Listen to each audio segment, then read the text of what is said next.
call them. Brilliant. That's a bit harsh. It's slightly, but fair. Fair, but Don't cast a stone you can't receive, my friend. That's all I'll say. Exactly. All right then, gents. I'll press the old record button. Don't worry, none of the preceding text will see the light of day. So I just want to say thank you, Chase, for joining us today. Amazing to see you again, my friend. You're very much missed in the community, let alone by me. And your wisdom and wit and so on is just beyond compare. So it's an absolute pleasure to have you on with us today. Thank you very much for sparing us some time. Just to reiterate to everybody that's now watching it, thinking, why the hell has Rokk and Duncan got different clothes on to what they had on 12 seconds ago? We pre-recorded this. It just made more sense for everybody. And we particularly wanted to get Chase's view on what's been happening over the last few days vis-a-vis Apple and its reluctance to allow any form of cloud gaming application on iOS. And of course, what then followed just a few days later when Epic Games filed a lawsuit against Apple and ultimately Google as well. What impact that has on cloud gaming as well, and where Stadia stands. So we kind of just do a reversal backwards. So essentially, what happened was, as we know, for some time we've been unable to play Stadia on any iOS device, and I've always said, and to a degree it's still true, that that was largely down to the fact that the codecs that are used in iOS devices don't really support VP9 very well at all. And then, of course, out of the blue, it transpired from Apple's very own mouth that actually, whether that's true or not is irrelevant, because more to the point is that on a commercial level, they're not interested in supporting cloud gaming at all, which got the ire of both Google and, of course, Microsoft, who in September launched xCloud. And so there was a whole hullabaloo and a hula about all of that stuff going on. And Chase, you've been very consistent and very insightful in your tweets, particularly about how that could impact moving forward. Do you want to just kind of pick up on where you think that was all going and maybe where it's all come from? Yeah, so you've got two divergent arguments that are happening. So on one hand, you've got the situation with Epic where they're filing their injunctive relief court documentation to basically ask the courts to not well, that's incorrect. To force Apple to give them an option to not have to pay that 30%, to basically give them the same type of treatment that you see with some other individuals within the marketplace. Now, again, mind you, that's not gaming. This is in other avenues in the marketplace, not gaming per se. So you've got that. Then you've got the other situation, which is more so dealing with Microsoft and Google, they're basically being blocked from the Apple marketplace because Apple's stance is that they cannot regulate ratings. This is their public stance, mind you, regulate ratings on individual games that are purchased through a separate entity. So this is a really weird one because you're seeing, like in Epic's filing, they've tried to kind of conflate the two situations as one, and they're really not. They're two separate arguments entirely.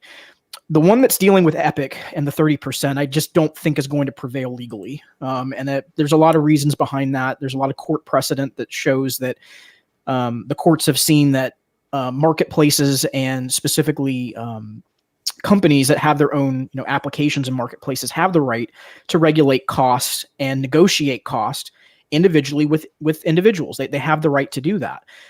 Whether you view that as anti-competitive or not, we can all have our own opinions on that. But as far as the court has deemed it, they've allowed Google and Apple and a lot of other, again, companies to do that.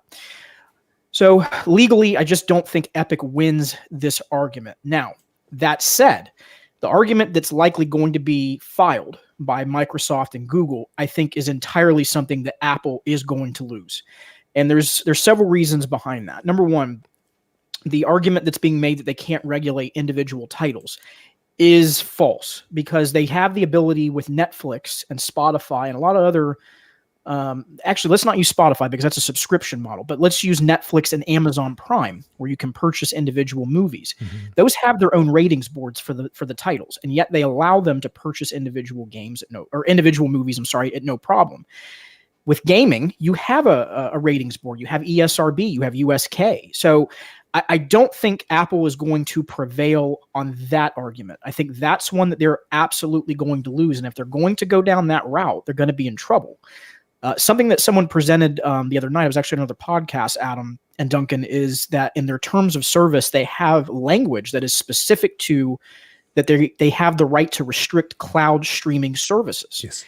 The problem is, just because you put something into terms of service doesn't mean that it's legal. It can be invalidated by a court of law. So I really think, this is a very interesting dichotomy, and I think really in reality, regardless of what the court positions are going to be, I think on the one, I don't think Epic's going to prevail. I think on the other, Apple is going to lose. No matter what, I think these are public perception campaigns. These are moves by these companies to try to get you and I to say, you know what, Apple is bad. Apple is really, really bad, and therefore I should go to a different ecosystem.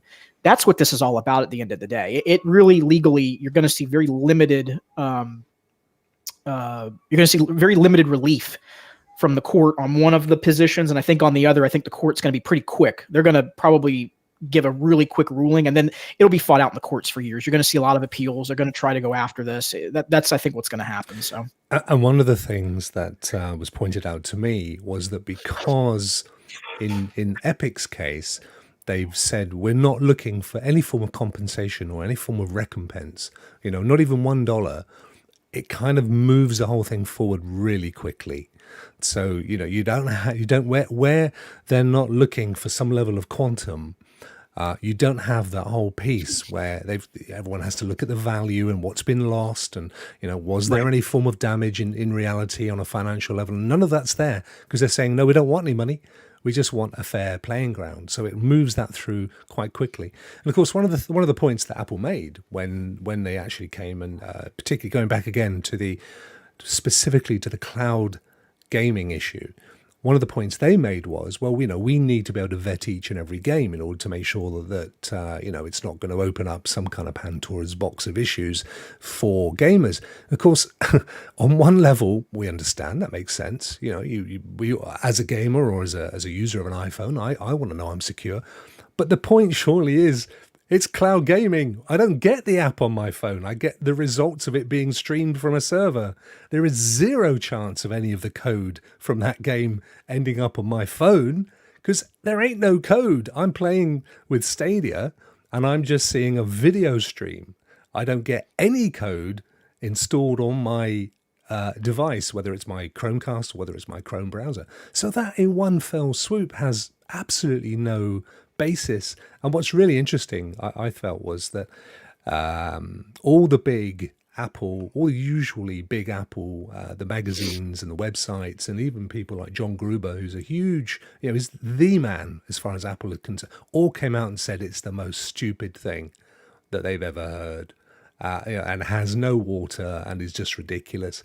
Do you think, Chase, that what this is really about is protectionism? It's about Apple saying, you know what, we make so much money from revenue from games that if we allow cloud gaming, no one's going to put their app on our store. It's going to be in the cloud. We're never going to see a penny of that revenue. Yeah, I think it has a lot to do with it. And I think, Apple Arcade, you have to immediately look at that and think there's probably some motivation on that side of the house, because of the fact that they have their own gaming ecosystem that they do not want to be interrupted by some other market movers or market players. I think, one thing that's interesting about this too is while it's protectionism, it's actually hurting them, because trends are showing, and I wish I had this number, and I can't remember where I had read this. It's been such a long time ago, and maybe you'll remember, Adam or Duncan, but Apple had this push that they wanted to do, that globally they wanted to increase their footprint with an install rate of a certain percentage. I think it was somewhere around 25 or 30% over a certain amount of years. I can't remember exactly what it was, because they wanted to catch up with Android in a lot of these emerging markets. Well, what's interesting is if you look at some of the numbers as of late, and I didn't even know this until I did a little bit of research, over the past year and a half, the install rate, specifically in a place like, let's look at Korea, for Apple devices has gone up. The numbers are increasing. They're actually going through the roof, not going down. Right. So this hurts Apple's global position, because again, if their goal is that they want to start increasing revenue in emerging markets, which they absolutely do, they've got a really strong foothold in North America. They're happy with that. Same thing in the UK and in parts of Western Europe. But when you start getting into India and Korea and South America, they really want to get their footprint in there, and they're not going to be able to do that in places where, for you and I, Adam and Duncan, we grew up playing on a box, on a television. And the rest of the world, they've grown up playing on mobile devices. That is their gaming platform. So once you take away what they're demanding, and you see in India in particular, and even in Brazil, they're asking for cloud gaming solutions. If you can't give them that option, what are they going to do? They're going to move to Android. And what is that going to do? It's going to drop your revenues. It's going to drop units. So I think Apple they're playing a short-term game here.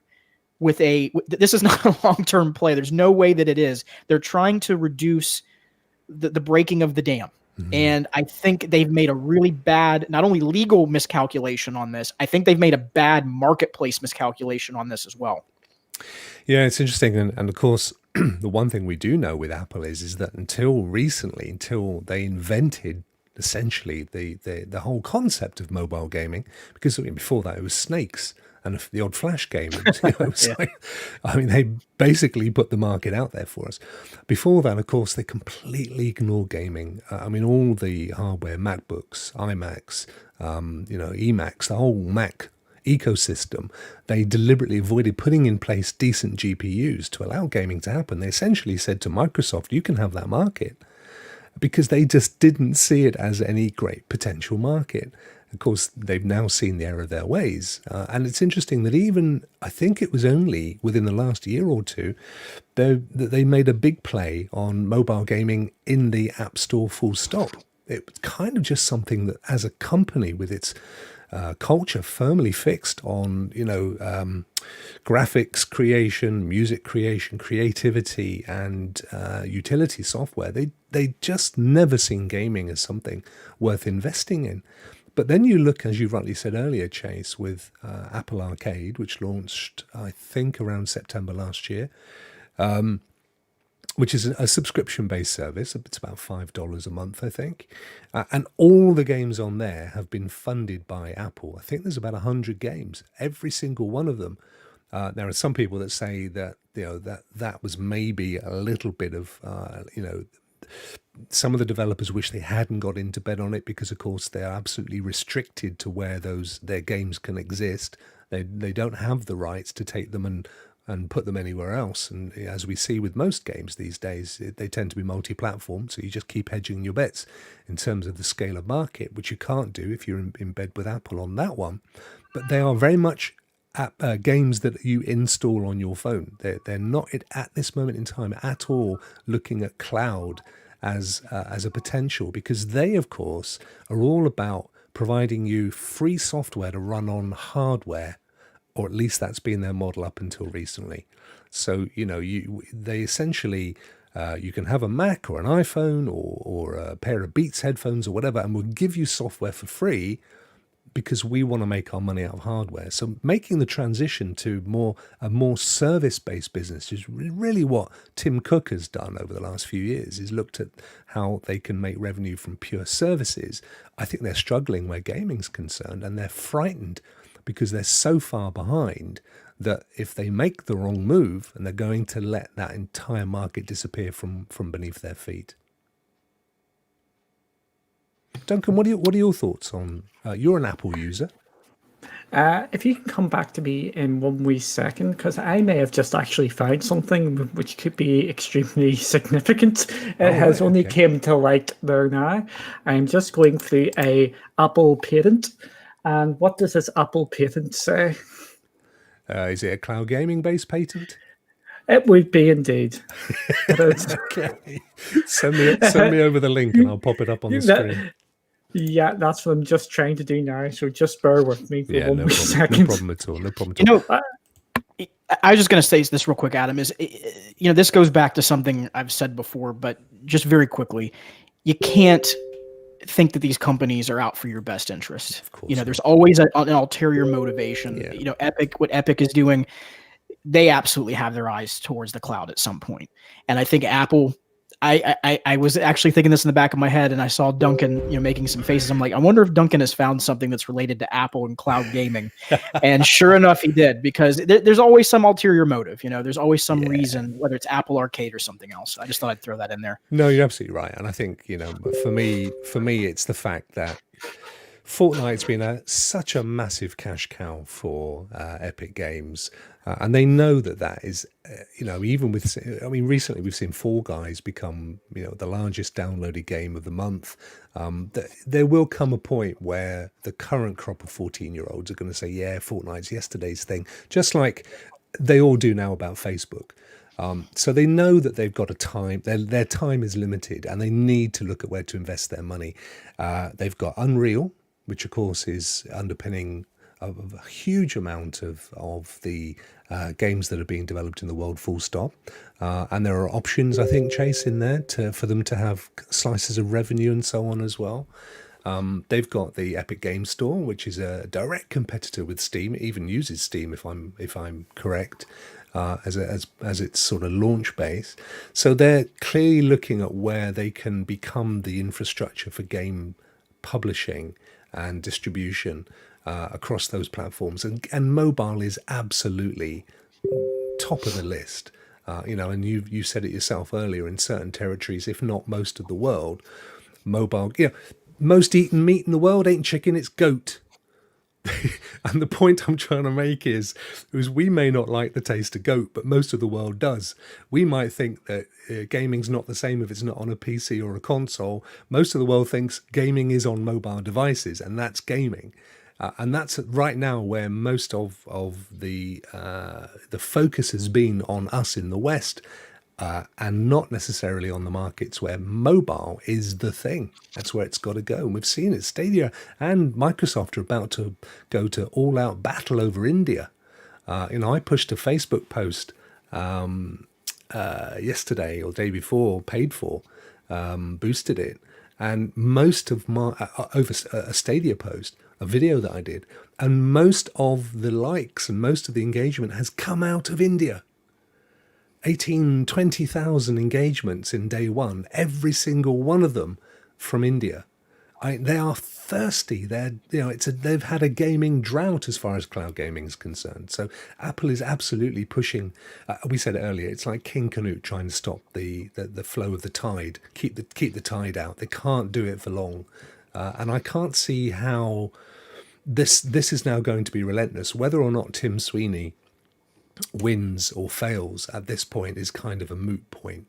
The battle has started, and when you've got Google and Microsoft and Epic Games, and there will be others coming up behind them, Apple's days in this space are numbered. They've got to capitulate. They've got to come up with a solution that will satisfy the market without completely losing the battle, which I think if they keep trying to push against it, that's what's going to happen. Duncan, have you found your... Yes, I have sent it to you and Chase, so you can check it out there. Okay. The patent has only came to light yesterday. Is Apple, that's a new term, isn't it? Apple patent services in Europe covering interactive services for cloud gaming in 5G. I'm sorry. I shouldn't have laughed that loud. I think we may have to. I know we were talking at the beginning of this of maybe pushing this to Wednesday. I don't think this maybe can wait. Are they genuinely trying to corner the market in any form of cloud gaming if it's under 5G? This is going to get. Let me just say something real quick, and I hate to jump in here, but this is going to get them in serious trouble. Wow. This is going to get them in serious legal trouble, because what's going to happen is the court's going to say, Not only did you block this, you blocked it knowing very well that you were filing a patent to intentionally restrict the ability for other companies. This is so if you want to talk about 30% versus the cloud gaming, this is very much in line with anti-consumer and anti-competition. This is going to get them in serious trouble. And I dare say, this is a really big leap, but I'm going to say it. If there's any damages that Google and Microsoft can prove from not being on their interface because of this, this may be an avenue for now where Google and Microsoft can actually go after damages. This actually makes it worse. It's not just an injunctive relief situation. Now there's intent. There's willful intent through this patent. So this actually changes the game, Adam. I think this makes it a much different argument. Yeah. And I agree with Duncan here. This is big news. This is a really big piece of information that we were talking before about, oh, well, they're just doing it because the innuendos there, right? They're doing it because of Apple, and they're doing it because they want to try to, potentially, stop the floodgates. But once you then show willful intent, now you're getting into damage territory. And this may get Apple in some serious trouble that I cannot imagine that their attorneys did not think about this. Like, how... I'm so sorry, but how can you come out and make a public statement like they did so openly, and then behind the scenes this was going on? I can imagine their legal team is probably beating their head on a desk today, going, "What were you thinking?" Because this is going to get them in trouble. I really think it is. They're literally describing the standard format for cloud gaming and trying to run a patent, if it happens under 5G, as if that's some kind of unique proposition. This is crazy. This is some serious stuff, man. I am shocked that they are this... God, I wanted to say a different word. That they're this brazen to do this openly after just saying what they just said. 13th of August, so literally what, Friday? Thursday. What they were thinking, I don't... And you know what this could be? You know what this could be? This could be a reactionary move to what we heard Microsoft say, is they thought, oh, by us doing this will somehow give us cover. It actually does the opposite. It doesn't give you cover. It actually makes it look worse. That your whole willful intent behind it was, in fact, to do what you're doing.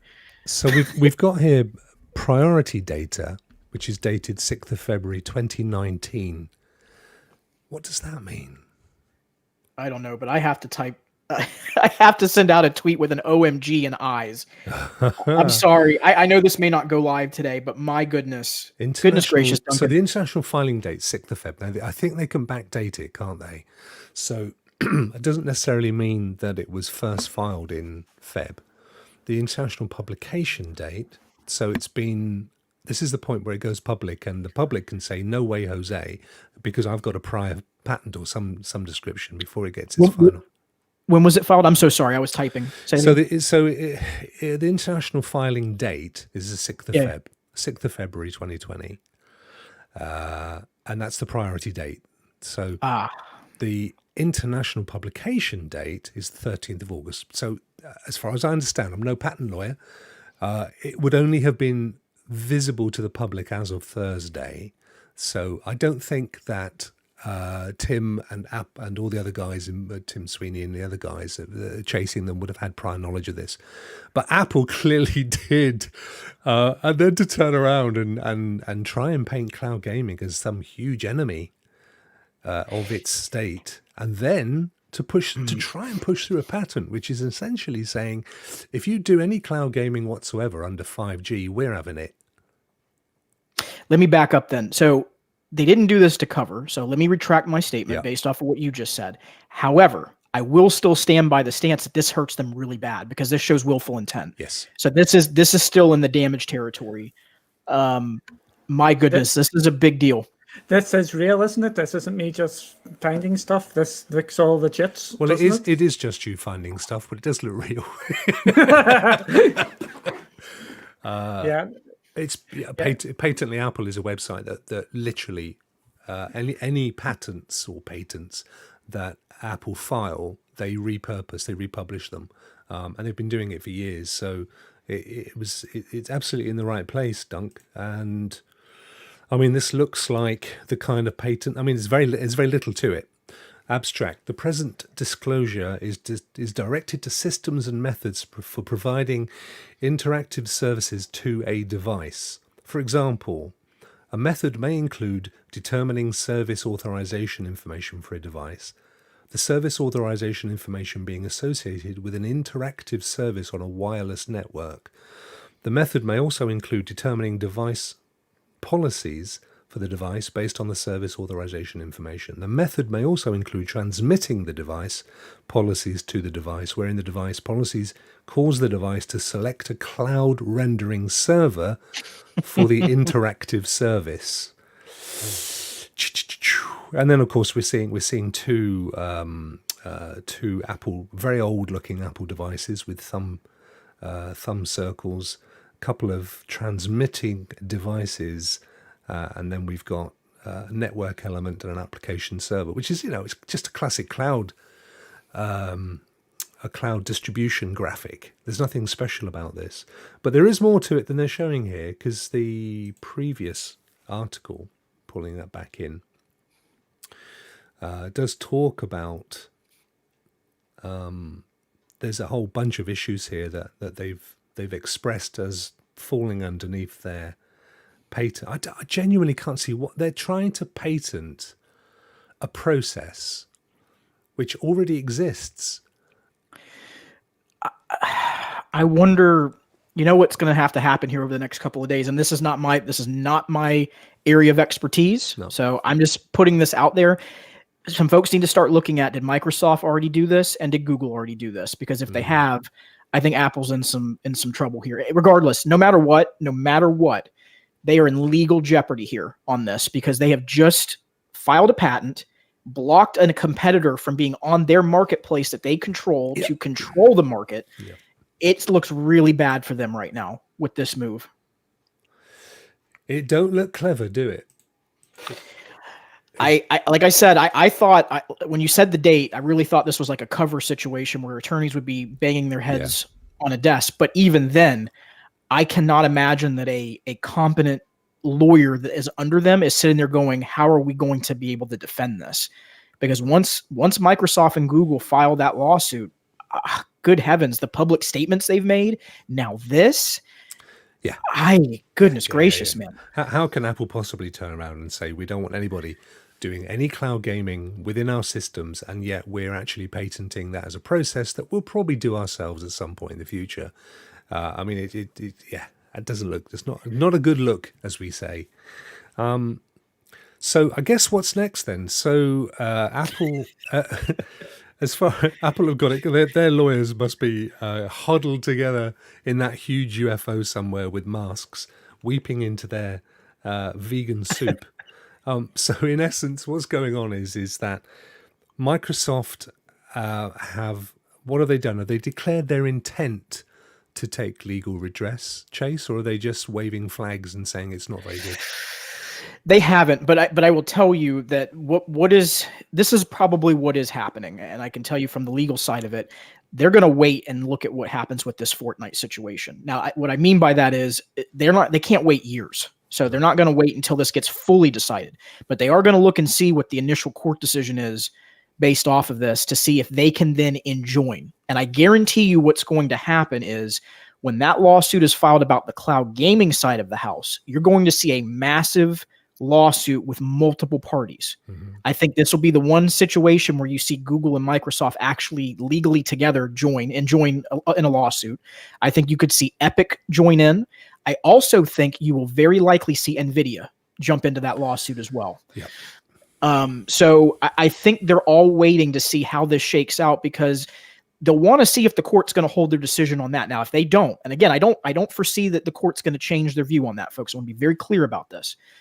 But heaven forbid that they do, it makes it even worse for Apple. That's even more layers on top of layers of what we're already dealing with here with this breaking news that Duncan found.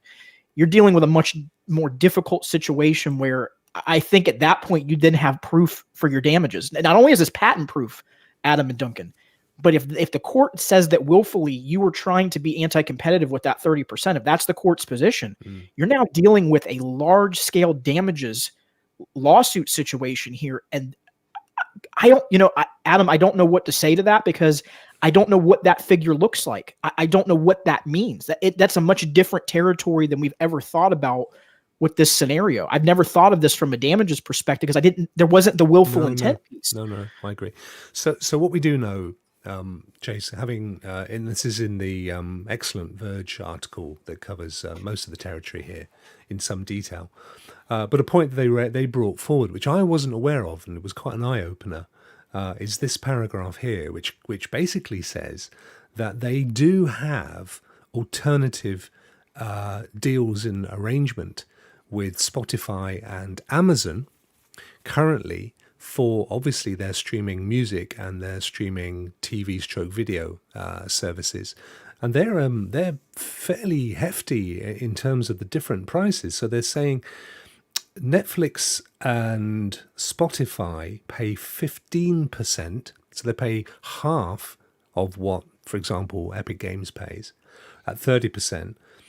As long as a customer's been signed up for longer than a year. Now, clearly that's because, they're looking at the ongoing subscription basis of that. And I guess you don't have to, it's not rocket science. If someone's paying you a one-off 30% of one game, which they could, to be fair, uninstall 2 weeks later, you're not getting any repeat revenue from that.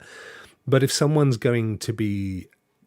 committed to Spotify or Netflix for 12 months, they probably have them for many years to come, just by the virtue of how these things work, habit, and nobody cancels and so on.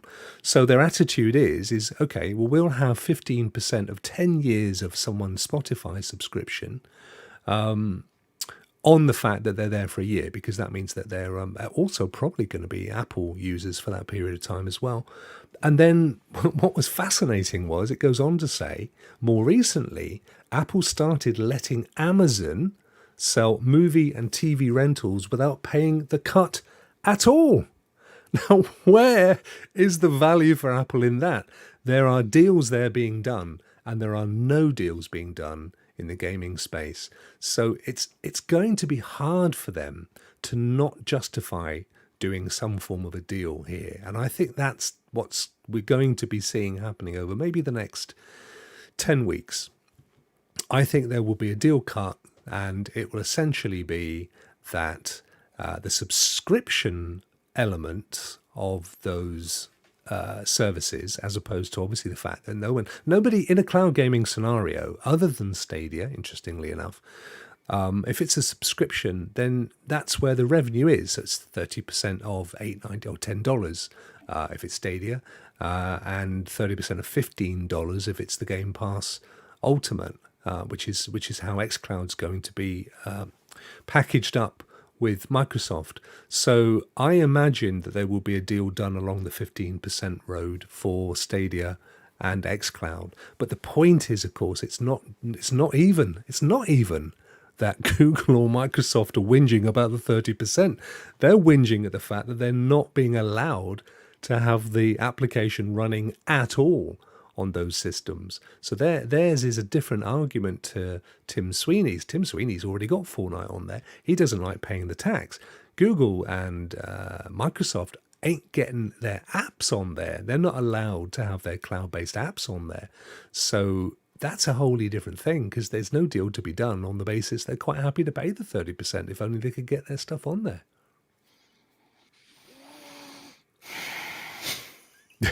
It's gonna be fun times. I am very this news that Duncan just dropped on us. I mean, it literally. I'm sorry, I had a completely different mindset about this today. It blows it away, doesn't it? It completely changes the entire viewpoint on everything. It absolutely does. God love you. God love you, Duncan. I tend to do that all the time, don't I? Just go and find something, and I completely change everything. I think it has more of an impact, to be fair, on the Microsoft Google cloud gaming that it does on Tim Sweeney's efforts. But certainly it makes it very hard for them to argue the toss in terms of why they can't have a cloud gaming platform on iOS devices if they are talking about patenting the ability to run cloud games on their devices. Because if they don't allow others, then that becomes pure monopoly. And obviously that can't happen. So it to me looks very much like a lot of bravado ahead of the fact that Apple will have to concede if it intends to push that patent through. And I think, as you rightly said, Chase, this is we're probably it looks to us like we're right at the beginning of a fight. My guess is we're probably in end game. This is what's just bubbling out publicly now. A lot of this stuff's been in probably quite feverish discussion behind the scenes with Apple for some time, and this is, almost certainly the deals have been done. We're just seeing the PR side of it, because let's face it, particularly as far as Fortnite's concerned, the PR that they've had in this last week, in terms of free PR, has been worth absolutely multi-millions for them. If they did nothing more, they probably increased the amount of Fortnite players by some exponential amount over this whole debacle, which is quite fascinating. Before we wrap up, gents, anything more that you wanna chip in on either of those 2 pointers? I'm sorry. Well, you shouldn't have done it in the first place, but other than that, No, I mean, I think the only thing I would say on this one, Adam, is I think you're right 100% that at some point you're going to see some deal brokered on this. I don't think the courts are going to decide the 30%. And what I mean by that is nothing's going to change. Court precedent will continue. Yeah. I think Epic will still be in the same place they were at, 6 months ago, which was, we don't like this. This isn't fair. It'll be the same exact position. And it's a public perception campaign, like you said. They want consumers to force Apple to make a change. And I do think at some point that likely will happen. Personally, I don't like the 30% for smaller developers. I think it's terrible. But the industry standard is the industry standard. Until something changes either legally or from the consumer side of the house, it's very hard to see anything changing, very soon. So I think you likely see something change on this, not this year, probably 2021 at some point is where the movement's going to happen. that's an interesting point, Chase, as well, because we're specifically talking here about Apple and the cut revenue on cloud gaming. But of course, that 30%, that magic 30 number, is the same number to generally leveled at developers that want to get their game onto a console right now as well. The margins that are taken, the gross margins that are taken from all of these forms of entertainment across all of these platforms is substantial. And I do wonder whether, if there is capitulation from Apple, whether we'll see that reverberate back through other distribution platforms as well. Ripple effects. I agree. Yeah, I think definitely that's a good shout. Good stuff. Duncan, anything further than I'm sorry that you would like to add to the conversation? I'm very sorry. Yeah, this is just absolutely bonkers, which is going on at the moment. And it is changing on a daily basis now, as we can see. It is just really, really taken off. And you don't know what tomorrow's going to bring now. If this is happening over the weekend, what's Monday going to bring, and Tuesday and everything? So we all said last year, all of us, all three of us, at one point or another in October and November and December, that 2020 would be the battleground of cloud gaming. And has it not? I mean, it has been that. It has been that and more. Yeah. And I think this situation really turns this entire conversation in a completely different direction, because we kind of had suspicions Apple might be trying to do something like this, but now seeing how it's happened, now seeing the landscape of what likely will come about with lawsuits, my goodness, this is going to be a very interesting on the next episode of Dragon Ball Z. Shark Tank. My goodness. Brilliant. Chase, thank you so much for coming on today, spending some time with us. It's been an absolute pleasure. I love talking stuff with you. It's like someone's put a pencil sharpener on my mind. Absolutely brilliant. And I do really appreciate you taking time out, particularly as it's a weekend. Duncan, you should be sorry. You poor excuse for an individual. Get out of here.